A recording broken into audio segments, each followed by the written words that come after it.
रामचरितमानस के माध्यम से गोस्वामी तुलसीदास जी ने दो चीजें हमारे समाज के सामने प्रस्तुत की। एक तो प्रेम की वास्तविक मीमांसा, लोगों ने प्रेम की बहुत उल्टी सीधी मीमांसा कर दी। संसार में सबसे ज्यादा पवित्र शब्द कोई है तो वो प्रेम है, लेकिन सांसारिक लोगों ने वासना के सांचे में ढाल करके इस प्रेम को इतना मटमैला कर दिया, इतना विकसित कुत्सित रूप इसका कर दिया कि अगर कोई महात्मा किसी से कह दे कि मैं तुम्हें प्रेम करता हूं तो लोगों की उसके तरफ नजर जरूर जाएगी, ये बाबा किससे बोल रहा है कि हम तुमसे प्रेम करते हैं। प्रेम को बहुत गंदा कर दिया, जबकि संसार में सबसे पावन और पवित्र शब्द कोई है तो प्रेम है। गोस्वामी तुलसीदास जी के पहले पुरावर्ती जितने भी कवि थे उन सभी ने प्रेम की बड़ी छीछा लेदर की। मैंने यही वाराणसी से हिंदी से एमए भी किया, नव्य व्याकरण वेदांत से आचार्य करने के बाद, और उस समय में हिंदी साहित्य को पढ़ रहा था। तो जितने भी कवियों को लगभग पढ़ाया जा रहा था, लगभग सभी ने श्रृंगार के कुत्सित रूप को प्रस्तुत किया। काव्य की नायिका को जितने स्वरूप का अंतरंग वर्णन किया जा सके उसी में उन्होंने अपनी काव्य कला की पराकाष्ठा मान ली। और लोगों ने सोच लिया अगर प्रेम की बात कहीं की जा सकती है, अगर हम आपसे कह दें कि वो दो प्रेमी खड़े हैं तो आपके मन में आएगा कि इसका मतलब एक स्त्री होगी और एक पुरुष होगा। मानो कि हमने ये मान लिया है कि प्रेम की निष्पत्ति स्त्री और पुरुष के बीच में ही हो सकती है। पर गोस्वामी तुलसीदास जी महाराज इसको एक अलग मीमांसा से रखते हैं। गोस्वामी जी कहते हैं मैं भी प्रेम की जुगल जोड़ी को प्रस्तुत करती हूं, और उस जुगल जोड़ी में दोनों पुरुष हैं, दोनों भाई हैं। एक और श्री राम है और एक और भरत है। श्रीमद् भागवत में जिस प्रेम की चरमोत्कृष्टता की झांकी ब्रजांगनाओं की प्रेम में दिखाई पड़ती है। जयति तेदिकम जन्म नाव्रजा श्रत इंद्रा शशुदति, इतना प्रेममय स्वरूप है कि उद्धव जैसा ज्ञानी उन ब्रजांगनाओं की चंद्रज उठा उठा करके अपने ऊपर डालता है। वे जब ब्रजमंडल में पहुंचते हैं तो ब्रजांगनाओं की प्रशंसा करते हुए उनकी स्तुति करते हैं। वंदे नंदि ब्रज स्त्रीणाम पादिरेणुमभीक्षण सा यासाम हरि कथोद्गीतम पुनातु भुवनत्रयम्। मैं ब्रजमंडल की नंद कि यहां की जो ब्रजांगनाएं, वंदे नंद ब्रज स्त्री नाम, ब्रजांगनाओं की, ब्रज की स्त्रियों की और स्त्रियों के चरणों की वंदना नहीं करते, पाद रेणुम अभीक्षण सा, चरणों के रज की, चरणों से लगी हुई धूल की वंदना करते। पाद रेणुम, क्यों बोले यासाम हरि कथोद्गीतम पुनातु भुवनत्रयम्। जिन ब्रजांगनाओं के द्वारा गाया गया प्रभु का पावन चरित्र त्रिभुवन को पवित्र और पावन बना देता है। ब्रजांगनाओं की बात आती है और गोस्वामी तुलसीदास जी तो चैलेंज देते हैं भरत सदृश को। कौन है भरत के सदृश? जिन ब्रज स्त्रियों की वंदना उद्धव जी कर रहे हैं, अगर आप खोजोगे तो उनमें भी कहीं ना कहीं लेस मात्र तो स्वार्थ मिल जाएगा। वे सभी ब्रज स्त्रियां कार्तिक मास में जमुना स्नान करती है। हेमंते प्रथमे मासी नंद ब्रज कुमारी का चेरो रहस्यम भुंजानम, कात्यायनी का पूजन, चेरो रहस्यम भुंजानम। और इस प्रकार से कात्यायनी देवी का पूजन करती हैं। और कात्यायनी का पूजन करने के बाद में क्या मांगती हैं? कात्यायनी महामाये महायोगनिधीश्वरी नंद गोप सुतम देवी पति में कुरुते नमः। ये नंदन नंदन मेरे पति हो जाएं। और स्त्री में यह विशेषता होती है कि कोई भी स्त्री अपने पति को दूसरी की पति के रूप में कभी नहीं देखना चाहेगी, कि मेरा पति किसी दूसरे का भी पति हो।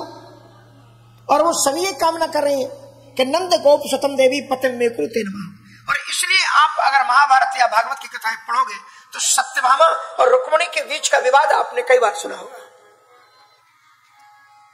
यदि सत्यभामा के यहाँ चले जाए तो रुक्मिणी जी नाराज हो जाती है, और रुक्मिणी जी के यहाँ चले जाए तो सत्यभामा जी नाराज हो जाती है। बल्कि बल्कि गोकुल गोलोक की जो अंतरंग लीला है, पर्दे के अंदर की लीला है, गोलोक मानी धरती से ऊपर का लोक, वहां भी एक लीला है कि एक दिन ठाकुर जी जब राधा जी के पास में नहीं आए तो एक सखी ने भिड़ा दिया। कहा जय जय आए? कहा नहीं अभी तो नहीं आए। कहा मालूम है आपको? बोले क्या? बोले वो वृंदा के यहां बैठे। अब राधा जी जो गुस्से में भर करके वहां पर पहुंची तो जो ही सुना कि राधा जी बड़े गुस्से में इधर तरफ चली आ रही तो वृंदा तो सिट्टी पिट्टी गायब हो गई, वृंदावनी जमुना जी। और राधा जी के सामने दिख ना सके इसलिए पानी के रूप में परिणत हो गई। और राधा जी ने फिर भी नहीं छोड़ा, कहा कि मुझसे छुपने के लिए मेरे प्रीतम को अपने घर में बैठा के बैठी और पानी जा तू पानी बनकर के धरती पर प्रवाहित हो गया हो जा। और फिर उस वृंदा सखी को जमुना के रूप में सूर्य तनिया बनकर के धरती पर आना पड़ा। ये एक अंतरंग लीला है गोलोक की। तो कोई भी स्त्री जगत में वो कभी नहीं चाहेगी कि हमारा पति किसी दूसरी स्त्री का भी पति कहलाए, दूसरी भी स्त्री कोई हमारी तरह हमारे प्रियतम का आलिंगन ग्रहण करे, कभी नहीं चाहेगी। ये एक स्पर्धा हो जाती है, इसलिए वो भाव ब्रजांगनाओं के अंदर में नहीं आ सकता। पर भरत जी महाराज तो एक पुरुष है और इसलिए कहते हैं कि भरत सरस को राम स्नेही जग जप राम राम जप जेही। भरत के सदृश तो भरत सरस को राम स्नेही। ब्रजांगनाओं का जो प्रेम है, श्री एक गोस्वामी तुलसीदास जी महाराज भरत जी के चरित्र को एक विशेष रूप से रखते हैं। वो बताते हैं कि यहाँ जो प्रेमी की बात है, यहाँ दो स्त्रियां नहीं है, एक स्त्री और पुरुष नहीं है, यहाँ दोनों पुरुष हैं, दो भाई हैं। प्रेम की मीमांसा केवल स्त्री और पुरुष में ही नहीं हो सकती, दो भाइयों के बीच में भी वो प्रेम हो सकता है, पिता और पुत्र के बीच में भी वो प्रेम हो सकता है, बहनों बहनों के बीच में भी प्रेम हो सकता है। प्रेम एक स्वार्थ नहीं है। प्रेम को जब हम भक्ति में परिणत कर लेते हैं तब परमार्थ का स्वरूप ले लेता है और ऐसा जो प्रेम है वो लोक कल्याण का साधन बन जाता है। श्री वशिष्ठ जी महाराज ने बड़ी महत्वपूर्ण बात की। कहे मुनि राम सत्य तुम भाषा भरत सनेहु विचारु नराका चहिते कहूं बहोरी बहोरी भरत भगति बस भई मति मोरी। आज तक दुनिया में ऐसा शब्द किसी गुरु ने शिष्य के लिए कहा हो, ऐसा सुनने में नहीं आया। वशिष्ठ जी कहते हैं मानो कि भरत की तरफ से निवेदन कर रहे हैं राम जी से कि हे रघुनंदन, इसलिए मैं तुमसे भरत स्नेह विचार न रखा। भरत प्रेम की पराकाष्ठा में डूब गए हैं और जब व्यक्ति प्रेम में डूब जाता है तो नेम को एक ताक पर रख देता है। गोस्वामी तुलसीदास जी इस बारे में भी एक बात कहना चाहते हैं कि लोगों ने जो प्रेम को एक ये व्याख्या दी कि जहां प्रेम होता है वहां नेम नहीं होता और जहां नेम होता है वहां प्रेम नहीं होता। गोस्वामी तुलसीदास जी कहते हैं यह भी गलत है। हाँ, प्राय ऐसा होता है कि जहां प्रेम होता है वहां नेम नहीं रहता, क्योंकि सबरी जब प्रेम की पराकाष्ठा में डूबी तो ठाकुर जी को जो बेर खिला रही थी उसमें कोई कर्मकांड नहीं था, झूठे मीठी का कोई ज्ञान था ही नहीं। झूठे फल खाए राम सकुचे न प्रीति जान, तुम तो प्रभु ऐसी करी रस की रसीलनी। कौन सी स्वरूपवती नहीं रूप रंग जती, और जाति हूं मैं कुलहीन बड़ी ही कुचालनी। और झूठे फल खाए राम सकुचे न प्रीति जान।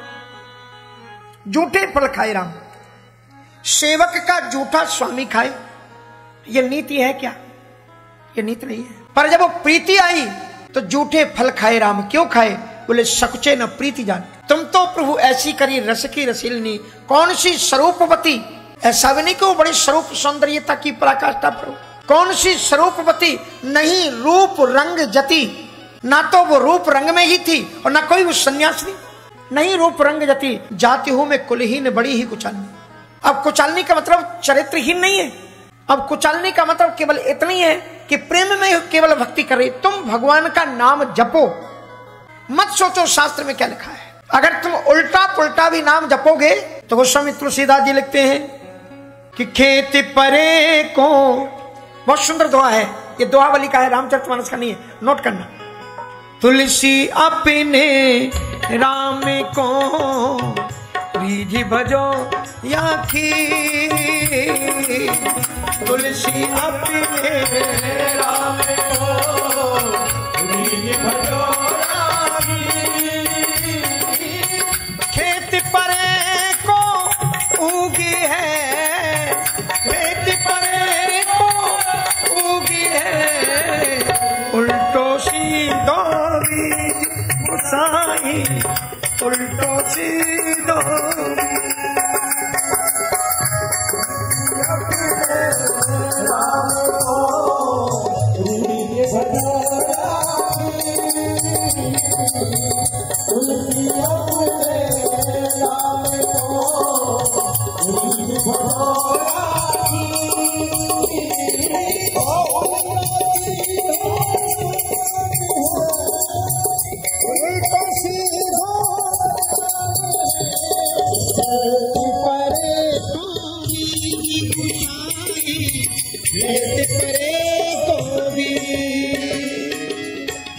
समझ में आया? बहुत ज्यादा कठिन भाषा नहीं है। गोस्वामी जी कहते हैं कि तुम अपने राम को, अपने ईश्वर को, अपने प्रेमास्पद को, अपने परमाराध्य को चाहे आप रीझ करके जपो, चाहे खींच करके जपो। कितने लोग कर्मकांड करते हैं और कर्मकांड के पहले कई चीजों को करते हैं, उसका संकल्प भी पढ़ते हैं, ध्यान भी करते हैं। हम विष्णु विष्णु विष्णुराज्ञा प्रवर्तमान सत्य ब्रह्मणो नीति परार्धे श्री श्वेतवाराय कल्पे वैवस्वत मनवंतरे अष्टाविंशतमे कलियुगे कलि। अब आप ये बताओ, सब महात्माओं को याद होते हैं? गांव के भगत लोग जो माला फेरते हैं सीताराम सीताराम सीताराम, उनको याद होते हैं? कर्मकांड कुछ जानते हैं? तो गोस्वामी तुलसीदास जी ने दोहावली में स्पष्ट लिखा कि तुलसी अपने राम को रीझ भजो या खींच। रीझ मानी चाहे प्रेम से भजो और चाहे खींच करके भी, गुस्से में भी तुम राम राम कहो। बोले खेत परे को उगे है, उल्टो सीधो बीज। जब आप बीज बोते हो खेत में तो क्या करते हो? धान ऐसे फेंकते हो ना बीज को, आप देखते हो क्या कि सीधा पड़ा है कि उल्टा पड़ा है? गोस्वामी जी कहते हैं खेत परे को उगे है, खेत में जो बीज पड़ गया, चाहे वो उल्टा पड़ा हो चाहे सीधा पड़ा हो, वो उग ही आएगा। तुम भक्ति जान करके करो, चाहे अनजान में करो, चाहे प्रेम से करो या बिना प्रेम के भी करो, तो भी तुम्हें वो भगवान का नाम आपको फल देगा। इसलिए भरत स्नेह विचार न रखा। भरत ने विचार को स्थान नहीं दिया है। विचार को देखते तो विचार तो वशिष्ठ जी ने बताए थे वहीं पर कि शास्त्र ये कहते हैं, पुराण ये कहते हैं, माता पिता की आज्ञा का पालन करना और सारी चीजें, लेकिन भरत जी ने कोई भी विचार को स्थान दिया ही नहीं और ये आ गए यहां पर। अब भरत जी की एक बड़ी गजब की बात वशिष्ठ जी ये कहते हैं कि मोरे जान मुझे, और भरत की जो स्नेह की सरिता है, सच कहूं तो राघव मैं भी उसमें डूब गया, मैं भी उसके प्रवाह में बह गया। और इसलिए मोरे जान भरत रुचि राखी, जो कीजिए सो शुभ शिव साखी। वशिष्ठ जी जैसा एक वैदिक ज्ञानी और वेदों का संपोषक, ब्रह्मा जी का साक्षात अवतार, वो कहते हैं कि मोरे जान भरत रुचि राखी। मेरे ज्ञान के अनुसार या मेरी समझ में जहां तक बात है, हे प्रभु जी, अगर आप भरत की रुचि रख लेंगे, जो कीजिए सो शुभ शिव साखी, जो भी आप भरत की इच्छा से करेंगे सब कुछ मंगल में होगा, कल्याण में होगा। ये मैं भगवान शंकर जी की साक्षी लेकर के कह रहा हूं कि आप भरत जो कहते हैं कर डालो। अब वो लोग क्या कहना चाहते हैं? वशिष्ठ जी कहना क्या चाहते हैं? इसके अंदर छुपा क्या है? छुपा यह है कि अगर भरत कहते हैं कि आप लौट जाओ तो आप लौट जाओ और भरत को जाने दो। यही तो मतलब हुआ ना, जो कीजिए सो शुभ शिव साखी। और आगे एक और दोहा है, वशिष्ठ जी कह रहे हैं कि भरत विनय सादर सुनिए और करिए विचारी बहो, करव साधु मति लोक मत नृप नय निगम निचोर। वशिष्ठ जी कहते हैं कि भरत विनय सादर सुनिए। कितनी हाई लेवल की बात है। हम लोग बचपन में पत्र लिखते थे, या पुराने जमाने में पत्र भी 2-2, 3-3 दिन में लिखते थे लोग, बहुत सोच सोच करके भैया ऐसा पत्र लिखो कि लोग कई बार पढ़ें। और पत्र जब किसी का आता था तो लोग रखे रहते थे अपने बुक में, डायरी में, और बार बार पढ़ते थे कि ये पत्र लिखा है, ये पत्र लिखा है। तो कितने सोचते थे, समझते थे, फिर एक एक लाइन लिखवाते थे। और उसमें हम लोग बाद में लिखते थे। आप लोगों ने भी पत्र लिखे होंगे तो आपने लिखा होगा कि बड़े को आदर और छोटे को प्यार, ऐसे ऐसे। माने ये ध्यान देते थे कि छोटे को आदर नहीं दिया जाता है, छोटे को तो प्यार दिया जाता है। लेकिन यहां वशिष्ठ जैसा ऋषि जो साक्षात ईश्वर है राम, उनको कह रहे हैं कि आप भरत का आदर कीजिए। भरत विनय सादर सुनिए। कभी कभी व्यक्ति अपने चरित्र और आचरण से अपने परिवार में छोटा होने पर भी वो एक ऐसा आचरण, ऐसा शिष्टाचार, ऐसी अपने जीवन में संयमित जीवन की धारा बहा लेता है कि उसके घर के बड़े बड़े लोग भी दिल से उसे रिस्पेक्ट देते हैं। पांव छुए ना चुने पर दिल से आदर देते हैं। भाई ये इसकी बात अलग, ये तो भक्त है, ये तो महान है। वशिष्ठ जी यही कहते हैं, आदर से सुनिए इनकी बात को। भरत विनय सादर सुनिए और करिए विचार बहुर।